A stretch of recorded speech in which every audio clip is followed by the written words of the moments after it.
My name is Willie Davis, and I'm 31. 3 months ago, I thought family drama meant awkward holiday silence and overcooked turkey. Now I can list legal codes I never wanted to learn and tell you which locksmith shows up fastest at 2 a.m. It started with a phone call you always expect and never feel ready for. Grandma Patricia, 84, stubborn about her roses, soft about everything else, passed away in July. Her voice had been thinning, her hands trembled when she poured tea. Still, she could pin me under a look and make me promise to take home leftovers. I was the one who sat with her during the long nights after surgeries and the one who knew which recipe cards had secret notes in the margins. I thought the hardest part would be the emptiness of her house. I was wrong. At the reading of her will, I learned Grandma left the 1898 Victorian, the creaking staircase, the stained glass window patterned like autumn leaves, the lot that developers circled like vultures, to me. Not split 3 ways, not in a trust, to me. My older sister, Danielle, 33, let out a laugh that wasn't a laugh. My mother, Jennifer, 56, pressed a tissue to dry eyes. My father, Robert, 58, went very still, the way men do when they're deciding whether to explode in public or wait until they can close a door. I didn't speak. I was busy hearing my grandmother's voice in my head, sly as a secret. Houses have memories, Willie. You listen to them. The lawyer droned on, investments and personal items divided among relatives. My parents, Robert and Jennifer, were beneficiaries of a substantial portion of cash assets. Cousins got smaller bequests. Danielle inherited $50,000 and Grandma's newer Camry. The house, appraised around $450,000 in its weathered state, was mine. Unbelievable, Danielle said, with that flat, theatrical clarity she used to win debates in high school. I'm the older one. You didn't even go there unless there were photos, I wanted to say, because Danielle preferred rooftop bars and networking brunches. I preferred Patricia's garden soil under my nails. We left with papers in stiff manila folders. By the time I reached my apartment, 3 missed calls from Mom were waiting. The first voicemail tried guilt. How could you let this happen to us? As if I'd crept into the past and edited Grandma's hand. The second warned me about family optics. The third was silence and breath. Dad called the next day. I half expected something tender. Instead, he had spreadsheets. Costs of raising a child, adjusted for inflation, $387,000 total, a figure he sounded proud to recite. It would be equitable, he said carefully, if you sign the house over. Your grandmother's assets should balance the ledger. Dad, I said, I'm not a ledger. Danielle tried a different strategy, volume. She pounded on my door at 11 p.m., reeking of gin and grievance, yelling that I'd stolen her future, that I was weaponizing nostalgia. A neighbor peered out. Someone called the cops. The officers turned it into a quiet night, but the embarrassment burned after they left. Then came the apology dinner. We've reflected, Mom texted. Let's talk civilly. The restaurant was all dim light and flattering shadows. The table had too many chairs. When I sat, the rest appeared. Danielle, Aunt Karen, Cousin Michelle, and my father, straightening his cufflinks. It wasn't an apology. It was a strategy meeting where I was the agenda item. Karen, the diplomat, went first. Sweetheart, keeping the house will split the family. Danielle cut in. It was never meant for her. Dad slid a crisp printout of market comps and said something about maximizing value for the family unit. Mom had rehearsed a line that started with, "What would Patricia want?" and ended with, "To keep the peace."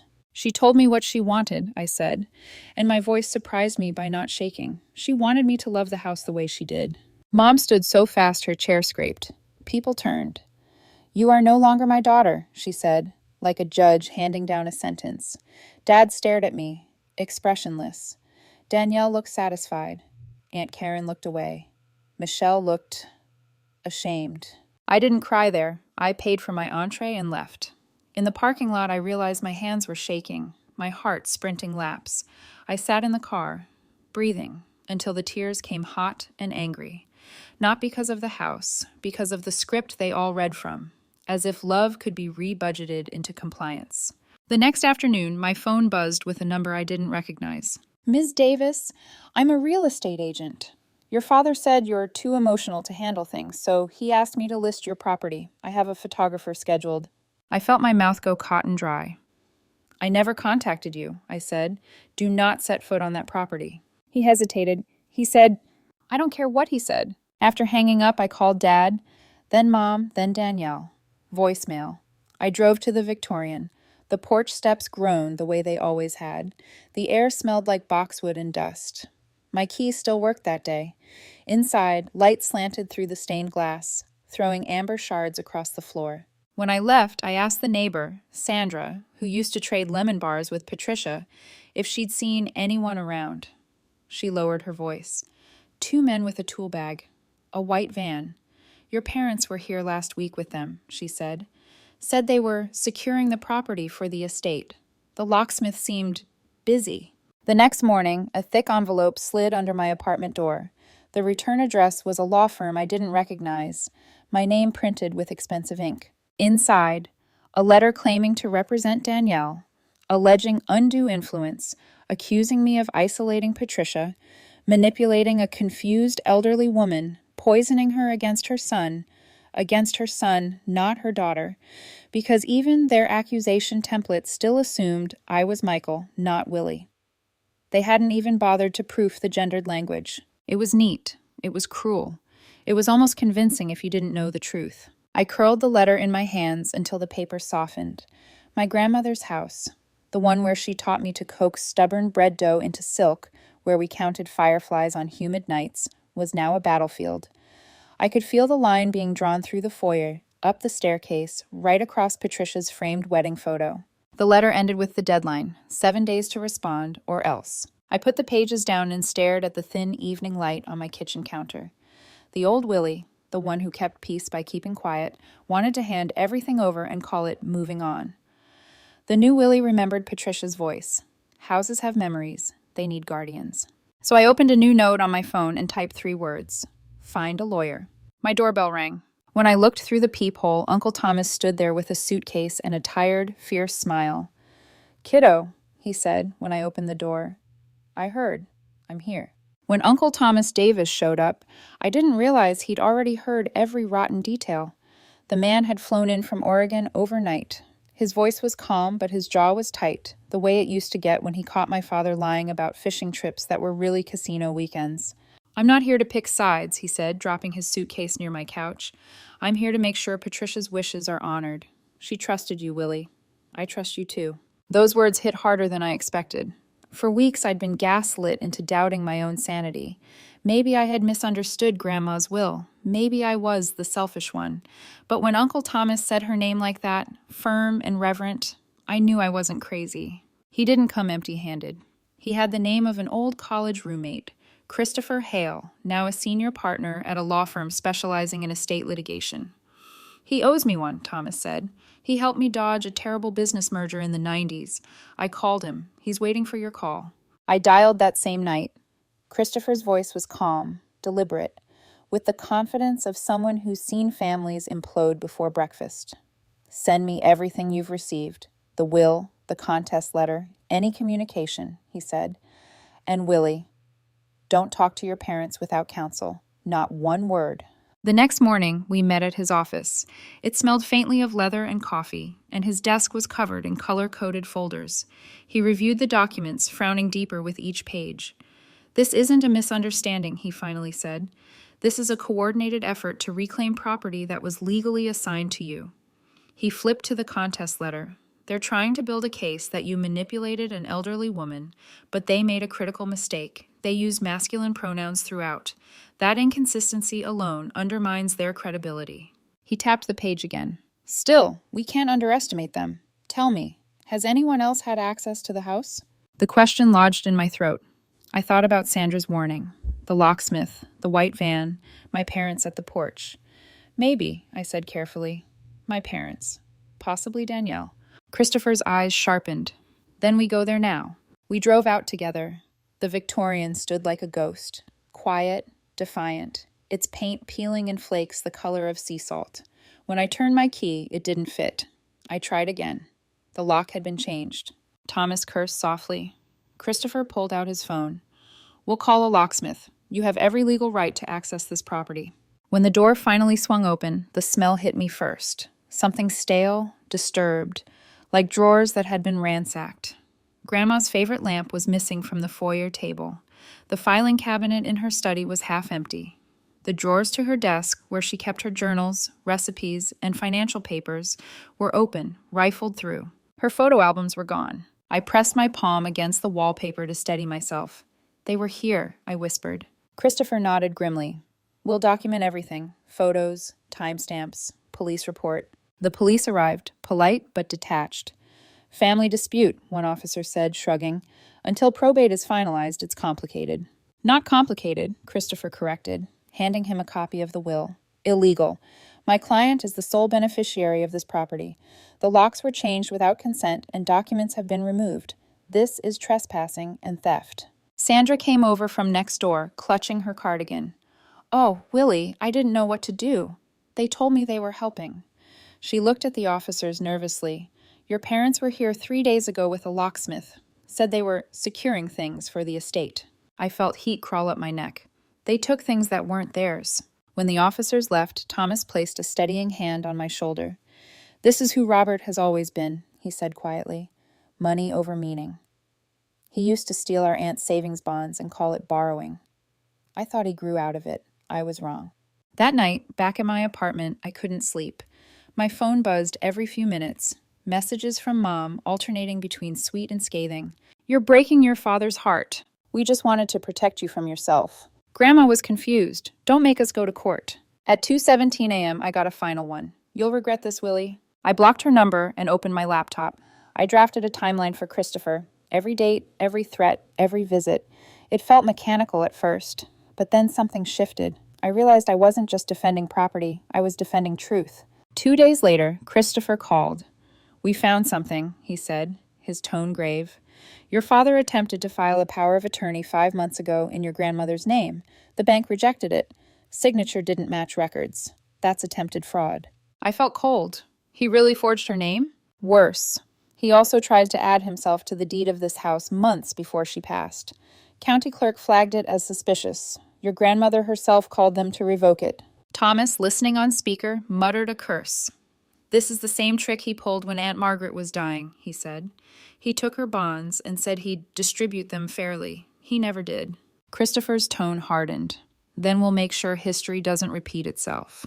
He outlined the plan. Refute Danielle's contest claim with evidence of Grandma's sound mind and long-term affection for me. Press charges for trespassing and property theft. File a countersuit for attempted fraud over the forged documents. My heart hammered. That'll destroy what's left of our relationship. Christopher looked straight at me. "They already declared war. The only question is whether you'll fight back." I stared at the folder labeled Davis Estate. Inside it was every betrayal reduced to ink and paper. "Then let's fight," I said. That night, as I sat alone, I found myself whispering to the dark, "Grandma, I hope I'm doing this right." The radiator hissed like a sigh in reply. The days after we filed the first response felt like walking through fog. Heavy, distorted, impossible to tell what was real. My phone became a battlefield. 17 missed calls from Mom, 23 from Dad. Messages alternating between heartbreak and hostility. "We raised you. How could you turn on us?" "Grandma wasn't in her right mind, Willie. You know that. If you keep this up, you'll be disowned for good." I stopped replying after the 5th one. Every time I read their words, I could hear Grandma Patricia's voice instead. Calm, precise. Never explain integrity to people who profit from your guilt. Then Danielle launched her next attack, social media. She posted a tearful selfie holding Grandma's photo, captioned, "She deserved better than to be manipulated by greed. Rest in peace. Grandma, #family first, had justice for Patricia." Hundreds of her influencer friends flooded the comments with heart emojis and pity. I didn't reply, but my cousin Michelle did, quietly, subtly. She DM'd me screenshots of Danielle's old texts from 2 years ago. "Can't wait for Grandma to pass so I can finally get my money. She's such a burden. Why does she need to live alone?"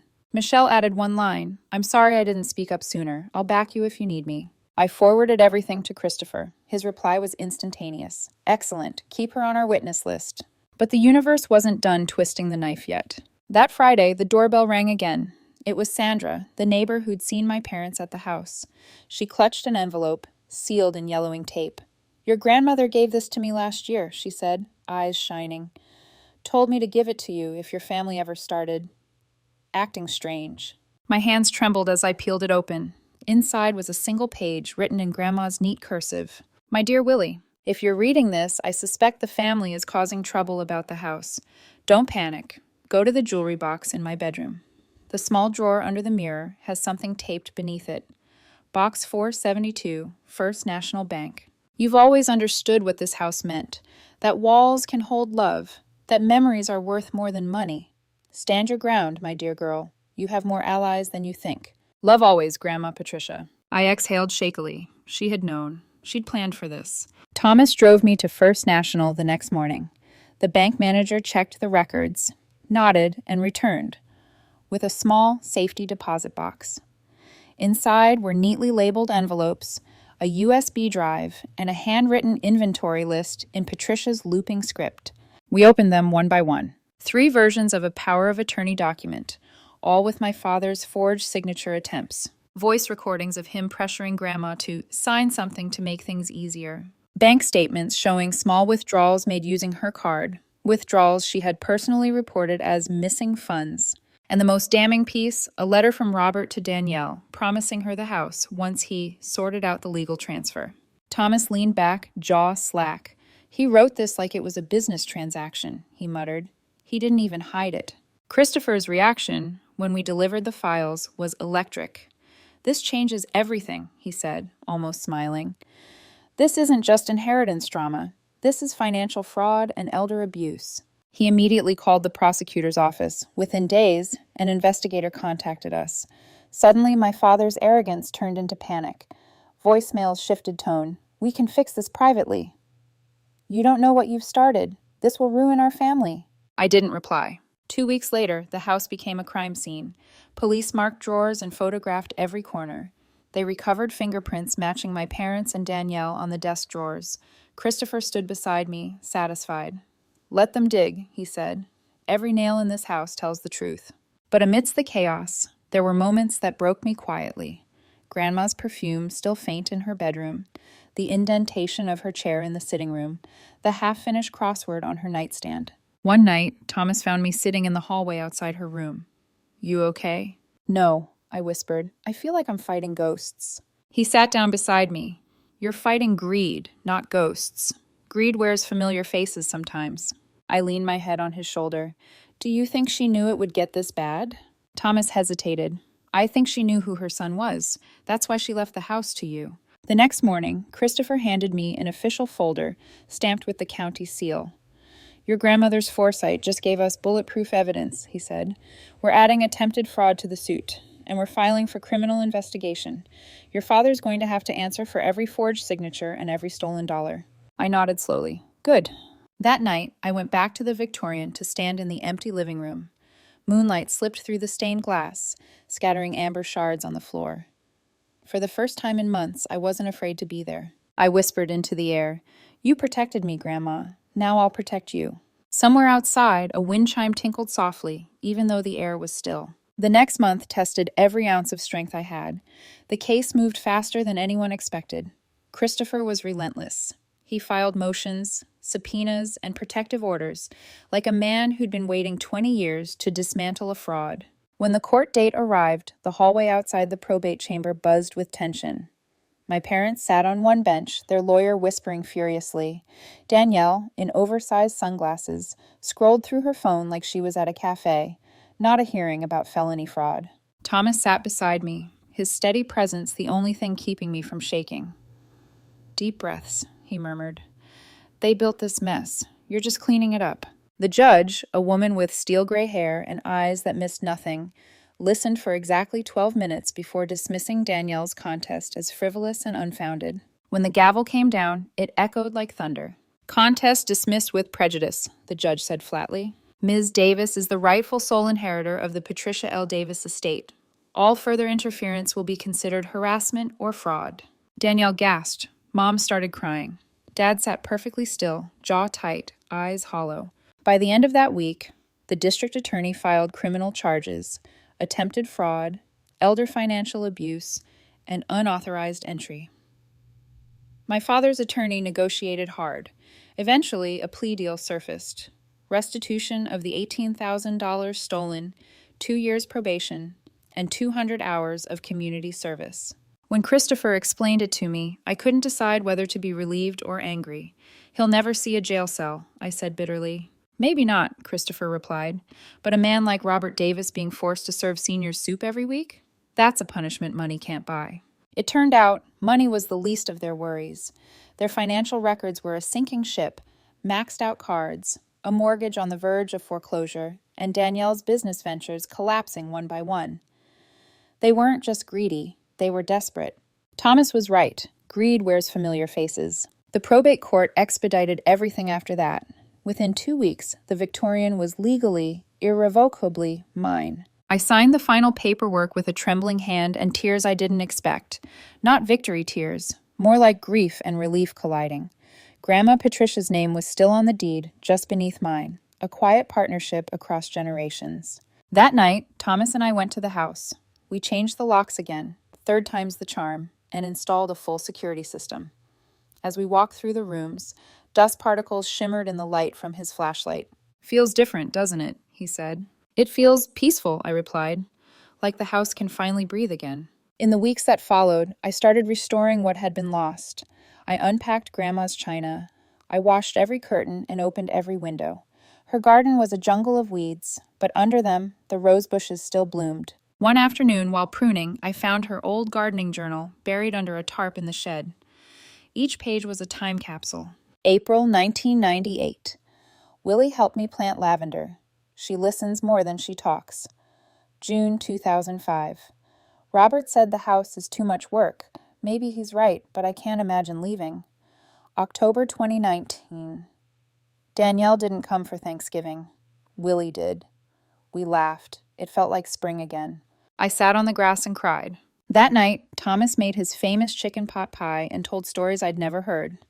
About Patricia as a young mother, about my grandfather's coldness, about how Robert had inherited his transactional heart from a man who measured affection in balance sheets. "She spent her whole life trying to undo that damage," Thomas said quietly. "But she couldn't fix your father. You were her redemption, Willie, the one who stayed when it wasn't convenient." His words echoed in my chest long after he left for the guest room. And just as life started to feel still again, Ethan appeared. We met at the community garden where I volunteered on Saturdays, a soft-spoken civil engineer who loved architecture and overwatered his basil. He offered to help restore the Victorian's old porch railing. The first day he came over, he wore work gloves and that crooked half-smile that felt like sunlight after rain.